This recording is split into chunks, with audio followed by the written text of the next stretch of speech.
नमस्कार, आपण पाहत आहात मराठवाडा साथी पीसीएन न्यूज एक पाऊल प्रगतीकडे। आता पाहूया दिवसभरातील ठळक घडामोडी। नगरबीड परळी रेल्वे प्रकल्पाच्या प्रगती अहवालाचा आढावा घेण्यासाठी खासदार प्रीतमताई मुंडे यांनी अंमळनेर येथे रेल्वे स्थानकाची स्पॉट पाहणी केली। यावेळी त्यांनी प्रकल्पाच्या प्रगतीचा आढावा घेतला। रेल्वे विभाग आणि जिल्हा प्रशासनाच्या तांत्रिक बाबी पूर्ण करताना एकमेकांकडे बोट दाखवून प्रकल्प रखडू नका अशा शब्दात त्यांनी अधिकाऱ्यांना धारेवर धरलं। यावेळी प्रकल्पाच्या अडचणी सोडवण्यासाठी उच्चस्तरीय बैठक लावण्यासाठी खासदार प्रीतमताई मुंडे यांनी थेट केंद्रीय रेल्वे राज्यमंत्री रावसाहेब दानवे यांनी पाहणी स्थळावरूनच फोन केला।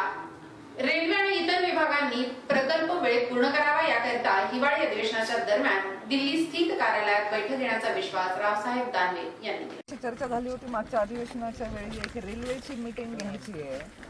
मी आज इथे साईट व्हिजिटसाठी पण आलेली आहे। एक थोडा विषय परळीचा जरा प्रॉब्लेमॅटिक आहे। परळीला काय ते थर्मल पॉवर स्टेशनची जमीन आहे का महसूल विभागाची ह्याच्याविषयी वाद आहे आणि ते वारंवार एकमेकांशी पत्रव्यवहार करूनही तो विषय काही पुढे जातच नाही आहे। त्याच्यामुळे आपल्याला ते तिन्ही डिपार्टमेंटचं जर आता 4 तारखेपासून अधिवेशन आहे तेव्हा जर मीटिंग लावली तर विषय तो मार्ग मोकळा होऊन चालेल ना, काही हरकत नाही, दिल्लीला लावू ना। तुम्हाला अधिवेशनाच्या दरम्यान एक दिवस द्या, म्हणजे मग ते सगळ्यात ते काय तुमच्या समोर झाला म्हणजे सगळे डिपार्टमेंटचे लोक येतील आणि ते काय रोज एकमेकांवरती ढकलतायत। हे म्हणतात ह्यांनी पत्र दिलं नाही, ते म्हणतात त्यांनी पत्र दिलं नाही। आम्ही कलेक्टर लेवलवरती घेतल्या मीटिंग, त्यांना सांगितलं की तुम्ही काम सुरू करा, आमची जबाबदारी राहील, पण ते करत नाही आहेत। त्यामुळे थोडंसं आता मंत्रालयामध्ये झाली मीटिंग तर बरं होईल। मग तुम्ही मला तारीख मला एक अधिवेशनाच्या दरम्यान एक तारीख देऊन टाका तुम्ही, आता दिल्लीत करू मीटिंग, काही हरकत नाही। Thank you so much thank you.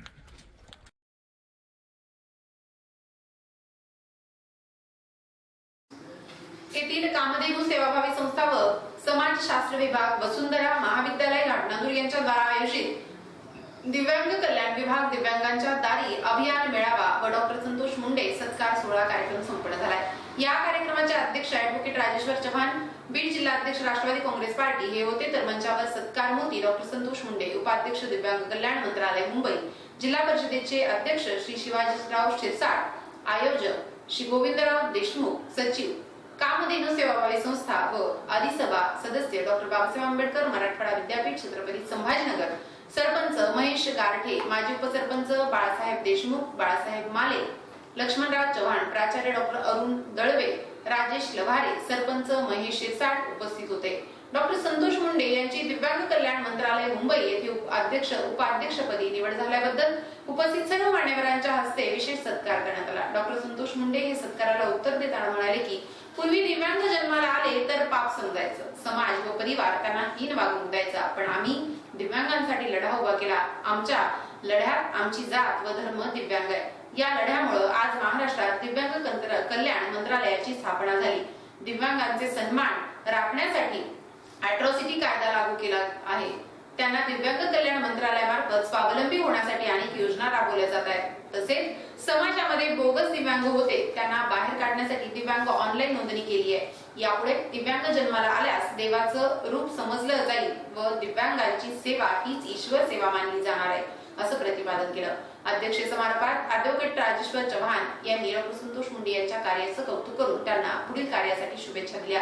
त्याचबरोबर ॲडव्होकेट चव्हाण यांनी घाटनांदूर परिसरातील दिव्यांगांना श्री शिवाजीराव शिरसाट यांच्याकडे नाव नोंदणी करून कृषी मंत्री धनंजयजी मुंडे साहेबांच्या मार्फत डॉक्टर मुंडे यांच्याकडे अहवाल पाठवून कृत्रिम अवयवदान शिबिर आयोजित करू असं उपस्थितांना आश्वासित केलं।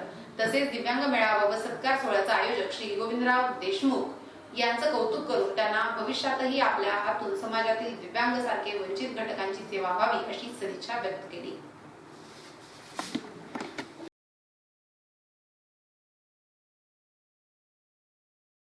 बीडमध्ये झालेल्या जाळपोळीसह दंगलीला सरकारमधील एक व्यक्ती जबाबदार असल्याचा गौप्यस्फोट करत राष्ट्रवादीचे युवा नेते आमदार रोहित पवार यांनी अंबडमध्ये छगन भुजबळांची जी सभा झाली त्या सभेत भुजबळांनी जे भाषण केलं ते भाषणही एक स्क्रिप्ट असल्याचं सांगून ती स्क्रिप्ट उपमुख्यमंत्री देवेंद्र फडणवीस यांनीच लिहून दिल्याचा खळबळजनक आरोप त्यांनी केलाय।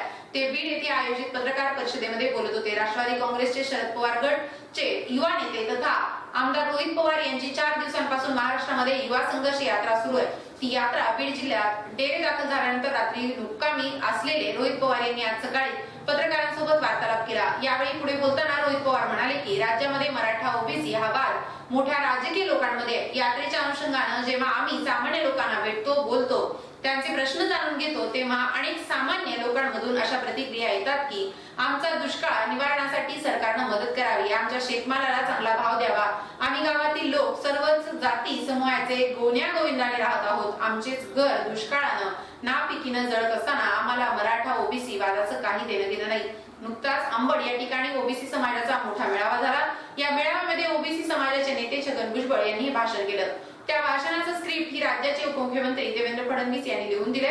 देवेंद्र फडणवीस यांना फक्त राजकारण करायचे. भाजपचे लोक हुशार असतात, त्यांना ओबीसी समाजालाही दुखवायचं नाही आणि मराठा समाजालाही अंगावर घ्यायचं नाही, अशा पद्धतीची यांची चाल आहे. पुढे रोहित पवार म्हणाले की आमची संघर्ष यात्रा ही पुण्यश्लोक अहिल्यादेवी यांच्या जन्मस्थळ असलेल्या चौंडी या गावापासून सुरुवात केली आहे.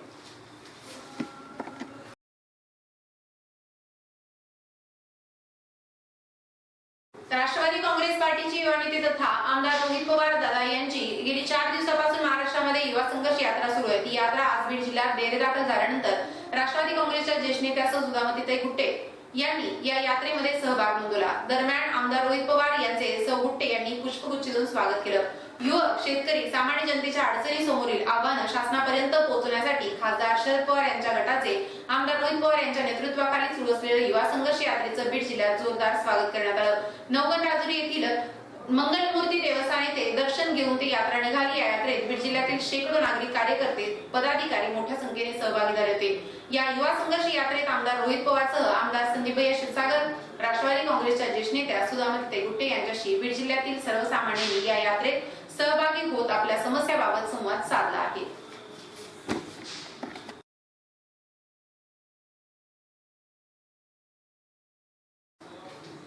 पाणी आहे हक्काचे, नाही कोणी रोखायचे. पाण्यासाठी आमचा लढा दुष्काळात होरपळतोय मराठवाडा, अशा एक ना अनेक घोषणांचे फलक हातात घेऊन मराठवाड्याच्या हिश्श्याला येणाऱ्या हक्काच्या पाण्यासाठी आज सर्व पक्षाच्या वतीनं छत्रपती संभाजीनगरमधील अदालत रोडवर असलेल्या सिंचन भवनासमोर रास्ता रोको आंदोलन करण्यात आलं. नाशिकसह पश्चिम महाराष्ट्रातल्या अन्य धरणातून जायकवाडी धरणामध्ये पाणी सोडण्यात यावं, या प्रमुख मागणीसाठी हे आंदोलन होतं. या आंदोलनामध्ये सर्वाधिक गेवराई तालुक्यातील नागरिक मोठ्या संख्येने उपस्थित असल्याचं दिसून आलं. मराठवाड्यामध्ये दुष्काळग्रस्त परिस्थिती निर्माण झालेली असताना पश्चिम महाराष्ट्रातील धरणातून ज्या पद्धतीनं मराठवाड्याच्या हक्काचं पाणी जायकवाडी धरणात यायला हवं होतं ते अद्यापर्यंत पोहोचलेलं नाहीये. नाशिक नगर जिल्ह्यातील धरणातून पाणी तात्काळ सोडण्यात यावं, या मागणीसाठी आज सर्व पक्षांच्या वतीनं संभाजीनगरमध्ये आंदोलन करण्यात आलं. या आंदोलनामध्ये राजेश टोपे, आमदार सिरसाट, माजी आमदार अमरसिंह पंडित, रमेश आडसकर, आमदार लक्ष्मण पवार, बदामराव पंडित यांच्यासह मराठवाड्यातील लोकप्रतिनिधी उपस्थित होते. आंदोलनकर्त्यांनी द्या आमच्या हक्काचं पाणी, वागू नका आडमुठ्यावानी, पाणी आहे हक्काचे, नाही कोणी रोखायचे, यासह अन्य आशयाचे फलक हातात घेतले होते. संभाजीनगरच्या आंदोलनात अदालत रोडवर झालेल्या सिंचन भवनासमोर मराठवाड्याच्या हक्काच्या पाण्यासाठी आंदोलन रस्त्यावर बसलं. तब्बल 1.5 तासापेक्षा जास्त वेळ रस्ता रोखून धरल्यानं या भागातील वाहतूक ठप्प झाली.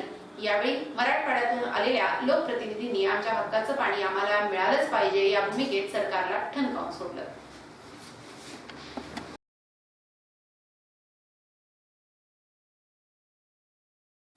वसुंधरा रत्न राष्ट्रसंत डॉक्टर शिवलिंग शिवाचार्य महाराज अहमदपूरकर यांच्या 82व्या तपोनुष्ठान समितीच्या वतीनं कार्तिक पौर्णिमा व मन्मथ स्वामी यात्रेनिमित्त श्री क्षेत्र परळी वैजनाथ ते कपिलदार पायी दिंडी सोहळा गुरुवारी वेदांताचार्य शिवाचार्य पुरस्कृत षटस्थल ब्रह्मी 108 सिद्धलिंग शिवाचार्य महाराज साखरखेडा यांच्या मार्गदर्शनाखाली आज वैद्यनाथ नगरी परळी येथून निघालेल्या पायी दिंडीचे स्वागत मोठ्या उत्साहात करण्यात आलं. गुरलिंग स्वामी मंदिर बेलवाडी येथे विश्वस्त तथा वैद्यनाथ देवस्थानचे विश्वस्त विजयकुमार मेनकुदे, राष्ट्रसंत डॉक्टर शिवलिंग शिवाचार्य महाराज अहमदपूरकर यांच्या 82व्या तपोनुष्ठान समितीच्या वतीनं अध्यक्ष तथा सामाजिक कार्यकर्ते नगरसेवक चेतन सौंदळे यांच्या हस्ते व सर्व सदस्यांच्या उपस्थितीत श्री गुरु वेदांताचार्य शिवाचार्य पुरस्कृत षटस्थल ब्रह्मी 108 सिद्धलिंग शिवाचार्य महाराज साखरखेडेकर षटस्थल ब्रह्मी 108 सिद्ध चैतन्य महाराज यांचं पूजन करून आशीर्वाद घेतले. आज सोमवारी 20 नोव्हेंबर रोजी गुरलिंग स्वामी मंदिर बेलवाडी येथून श्री सिद्धलिंग शिवाचार्य महाराज साखरखेडाकर यांच्या मार्गदर्शनाखाली शेकडो भाविक भक्तांच्या उपस्थितीत हा पायी दिंडी सोहळा श्री क्षेत्र कपिलदारकडे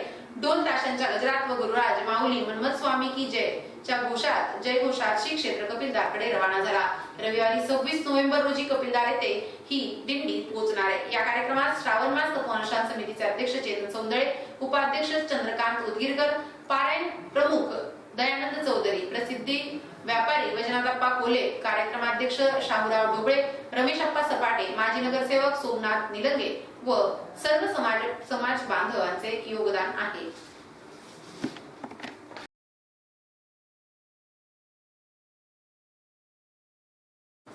हजरत टिपू सुलतान यांची 224वी जन्मोत्सव निमित्त परळीत नय्यर ग्रुपच्या वतीनं हजरत टिपू सुलतान यांचा जन्मोत्सव 20 नोव्हेंबर सोमवार रोजी सकाळी 11 वाजता ईदगाह मैदान पोलीस स्टेशन रोड समोर रक्तदान व हिजामा शिबिराचं आयोजन करण्यात आलं होतं. या रक्तदान आणि हिजामा शिबिरात शहरातील युवकांनी मोठ्या प्रमाणात सहभाग नोंदवला होता. शिबिरात 68 रक्तदात्यांनी रक्तदान केलं तर हिजामा शिबिरात 295 युवकांनी हिजामा केलाय.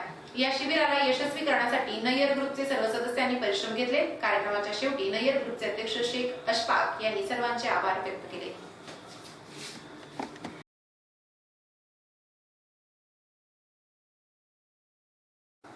परळीची कन्या विजया दहिवाळसह निर्माते असलेल्या यशोदा हा लघुपट गोवा विभागातून गोवा आंतरराष्ट्रीय फिल्म फेस्टिवल मध्ये निवडण्यात आलाय. त्यामुळे विजया दहिवाळ यांचं सर्वत्र अभिनंदन होत आहे. इफ्फी मध्ये माधुरी अशीरगडे निर्मित, विजया दहिवाळ सहनिर्मित असलेल्या यशोदा या लघु चित्रपटाची निवड यंदाच्या आंतरराष्ट्रीय फिल्म फेस्टिवल गोवा येथील मानाच्या चित्रपट महोत्सवात गोवा विभागातून झाली आहे. या लघु चित्रपटाचे कथालेखन माधुरी अशीरगडे, निर्मिती माधुरी अशीरगडे तर सहनिर्मिती विजया दहिवाळ, प्रतिभा मेंढेकर, आसावरी देशपांडे, माणिक मंत्री, सुनंदा काळुसकर, संगीत माधुरी अशीरगडे, प्रतिभा दहिवाळ, शहाणे डायरेक्टर प्रवीण चौगुले, गायिका साधना सरगम व प्रतिभा दहिवाळ. शहाणे यांनी या आधीही लघुपटात संगीत व गायन केले, त्यास ही प्राइज मिळालेले आहे. या चित्रपटातील कलाकार सर्व गोव्याचेच आहेत. प्रमुख भूमिकेत रवी किशोर आहेत तर डॉक्टरांच्या भूमिकेत आपल्या परळीच्या कन्या विजया दहिवाळ आहेत. या फिल्मची शूटिंग ही गोव्यात झालेली आहे. या फिल्ममध्ये 4 वर्षापूर्वी ते 60 वर्षापासूनच्या भूमिका स्त्रियांनी साकारलेल्या आहेत व निर्मात्या ही लेडीजच आहेत. आपल्या मराठवाड्यातील विजयाताई ह्या एकट्याच आहेत. या चित्रपटात सामाजिक संदेशही दिलेला आहे जो की काळजात हात घालतो. मातृत्वाची जबाबदारी कशी घ्यावी हे दाखवण्याचा प्रयत्नही केलेला आहे व हा प्रयत्न सक्सेसही झालाय. तो आज गोवा इफ्फी मध्ये दाखवत आहेत. हे विशेष. परळीची कन्या विजयाताई या लघु चित्रपटाच्या निवडीबद्दल सर्व स्तरातून त्यांचं अभिनंदन होत आहे.